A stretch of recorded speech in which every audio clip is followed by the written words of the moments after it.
comme je vous ai expliqué tout à l'heure, donc j'ai plusieurs volets dans ma recherche. Et donc là, c'est vraiment plutôt le volet avec les jeunes. Et donc là, je voulais vraiment voir l'influence des milieux de vie en fait sur les parcours des adolescents et des jeunes.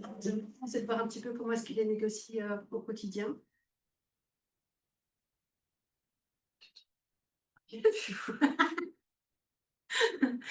Alors, ce travail se base sur plusieurs théories. Donc, il y a d'abord la théorie écologique de Bronfenbrenner. Donc, c'est vraiment une approche qui considère que le développement d'un individu se fait dans une dynamique d'interaction envers différents environnements. Donc, il y a d'abord les microsystèmes qui sont vraiment les systèmes aux plus proches de l'individu. Donc, ça pourrait être sa famille, ça peut être l'école, ça peut être les amis. Le mésosystème, qui est vraiment la relation entre ces différents systèmes. Donc, c'est comment est-ce que les parents discutent avec l'école, par exemple, ou avec les amis de l'enfant. L'exosystème, c'est un système qui est un peu en dehors, qui n'a pas une influence directe sur l'enfant, mais au travers de différentes choses. Par exemple, le travail des parents a une influence sur les parents et les parents ont une influence sur l'enfant. Et le macrosystème, c'est évidemment tout le système des valeurs politiques et autres. Et tout ça intervient dans un chronosystème qui est évidemment l'évolution de la société. Donc ça, c'est une des premières théories. La deuxième, évidemment, l'intersectionnalité. Donc, pour rendre compte du fait des expériences des jeunes, a été influencée aussi par des relations de pouvoir liées au genre, à la classe, à l'origine et autres. Et en fait, ce que j'ai voulu faire, c'est combiner un petit peu les deux. Donc, la théorie bioécologique de Bronfenbrenner est assez individuelle, tandis que l'intersectionnalité fait vraiment un des enjeux de pouvoir et de position sociale au niveau systémique. Et donc, de voir un petit peu comment est-ce que l'identité qu'un enfant dévoile en fonction du milieu dans lequel il est. Donc, je me dévoile au niveau de ma famille, mais je ne me suis pas encore dévoilée au niveau de mes amis ou de l'école. Voilà, voir un petit peu comment ces systèmes de pouvoir et d'oppression peuvent jouer en fonction du dévoilement de l'enfant. Je me perds entre toute la vie et les trucs. Donc, l'objectif de cette étude était triple. Donc, c'est d'explorer comment les jeunes naviguent entre dévoilement et non-dévoilement en fonction des milieux de vie.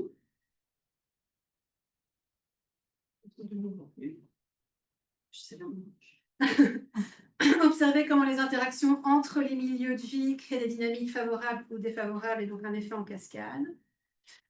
Et mettre un petit peu en lumière les stratégies qu'elles développent pour préserver leur équilibre et s'épanouir et se protéger. Donc, à nouveau, c'est une approche qualitative, mais cette fois-ci par photo voice, donc, parce que je voulais vraiment une participation active des jeunes. Donc, en fait, ils partent sur le terrain après avoir... donc, on a une première discussion, on identifie ensemble les dimensions ou les milieux de vie qui sont vraiment importants pour eux en termes de qualité de vie et de bien-être. Et ils partent après faire des photos ou des collages ou des dessins par rapport à ces différentes dimensions et comment est-ce que ces dimensions interviennent sur leur bien-être et leur qualité de vie. Puis ils reviennent. Et puis on discute de ces photos. Donc c'est vraiment une approche beaucoup plus sensible, incarnée, participative qu'un simple, une interview semi-dirigée. Et donc l'échantillon pour l'instant se compose de 10 entretiens, donc avec des jeunes âgés de 11 ans à 24 ans. 5 utilisent le pronom il, 2, elle et 3 les pronoms they, them. 6 suivent actuellement un traitement hormonal et 4 d'entre eux ont recours à des interventions chirurgicales. Et alors, c'est to be continued, parce que pour l'instant, je n'ai que 10 entretiens, mais j'aimerais bien en avoir un peu plus pour pouvoir vraiment avoir brassé un panel de réalités différentes. Même si après, il y a une combinaison avec une partie quantitative, voilà, je trouve que c'est vraiment très, très riche de voir ces entretiens. Alors, dévoilement par microsystème. Donc, on va commencer par le système amical. Donc, ce qu'on constate, c'est que les amis représentent souvent la première porte d'entrée vers le dévoilement. Pourquoi? Parce que le risque est perçu plus faible, que les retours positifs peuvent agir vraiment comme un tremplin vers d'autres sphères.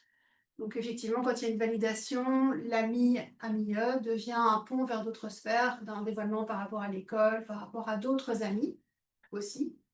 Je ne vous lis pas non plus les verbatims, hein, je vous les laisse, je vous laisse.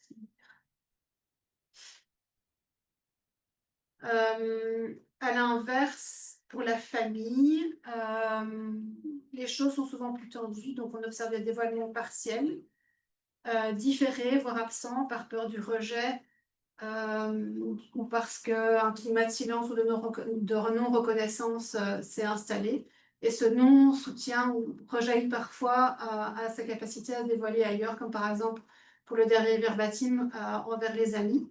Donc c'est une personne qui a fait son coming out assez tôt et en fait la maman l'a complètement lui a fait comprendre que c'était quelque chose de mal, etc. Et donc cette personne n'a plus voulu se dévoiler même au niveau de sa sphère amicale. Alors par contre on a un soutien fort, c'est là qu'on voit clairement que ça crée des trajectoires plus stables, une meilleure estime de soi et souvent une plus grande capacité d'initiative dans d'autres sphères.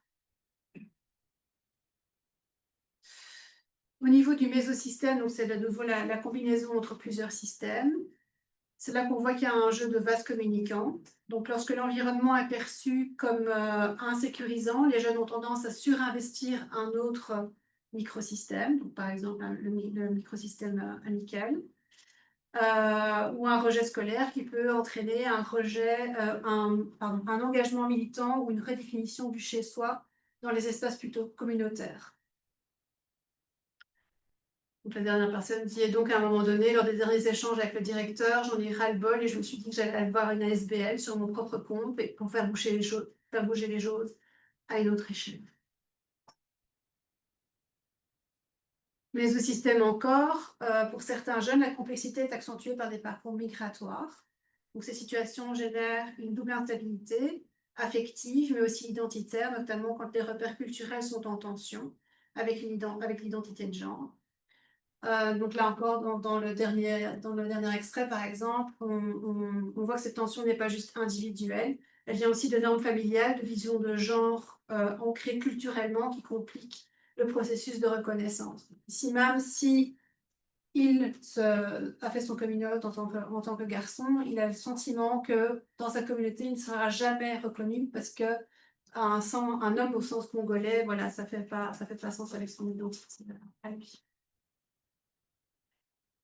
Alors, au niveau des processus proximaux, donc ça, c'est aussi quelque chose qui est amené par Bronfenbrenner. Donc, ce sont des activités et interactions quotidiennes avec les médias sociaux, avec de l'art, avec des lectures, dans lesquelles les individus sont activement et systématiquement engagés. Et ça, c'est quelque chose que les jeunes m'ont dit dans leurs interviews, c'est que ce qui les aide à les construire, c'est pas seulement le dévoilement dans les différents microsystèmes, c'est aussi les choses dans lesquelles ils sont activement engagés, comme par exemple l'engagement de passer de statut bénéficiaire à bénévole au Chèque, qui est une association pour étudiants LGBTQIA+.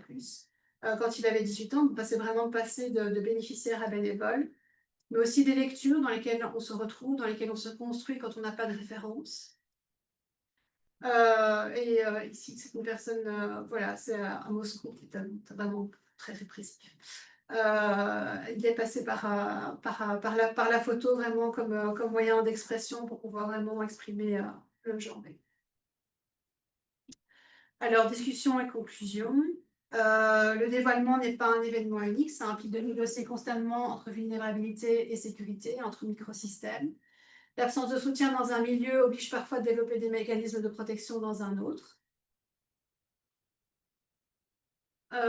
Et donc, l'enjeu n'est pas simplement de favoriser le dévoilement, mais de soutenir des conditions dans lesquelles il est possible, souhaitable ou au contraire trop risqué. Et notre responsabilité collective en tant que chercheurs, enseignants, professionnels de la santé, c'est de renforcer les espaces soutenants dans chacun de ces microsystèmes et de créer des ponts entre ces systèmes. Voilà.